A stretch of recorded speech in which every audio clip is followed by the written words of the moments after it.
breakfast for the kids. Let's eat lunch. Ang sarap, be. This is so creamy. Maganda to sa no winter or December. Malamig na panahon. Okay, let's feed them. I'm calling them to eat already. I'll try it first, if it's yum.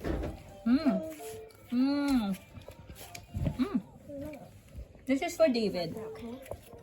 Let's eat na. Come on. Mommy. Ang ganda ng hair niya pag nakababa. Parang 7 years old. David! Let's eat. Come on. Come on. Let's eat. David, your turn. Oh my God. Naubos ko na ba yung bowl ko ng Alam niyo ba, they like that egg roll combination.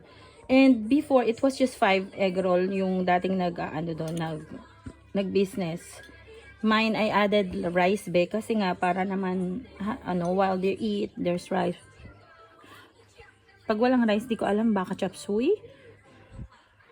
Tama bang pair yun? Siguro once a month lang naman pala. Ay, may once a month. Kasi yun yung community potluck. Tapos if there's businesses na small, yung pang housewife, is up to the girl. If they wanna do it. Kaya gusto ko lang din mag-share ng pagkain natin. They liked it, be. Masarap. Malasa daw yung lumpia at saka yung special rice. Ang mura pa. Kasi diba sa USA, ang order ng pagkain is $10. Tsaka yung nakaraan, $5 ang pa-order nila pero walang rice.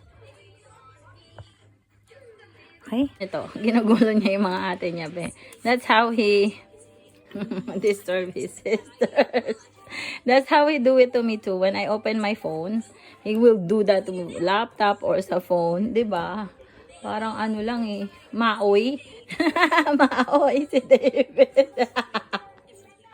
Nakakaasar yan minsan pag open yung phone mo. Di ba nanonood ka? Sino mo gagalit, David, no! Di ba nanonood ka, open yung phone, magaganyanin niya yan, Gaganyanin talaga yan. Nakakainis. David! Okay, we love you. Have a great day. Take care. Ayan, nagalit na si David, eh.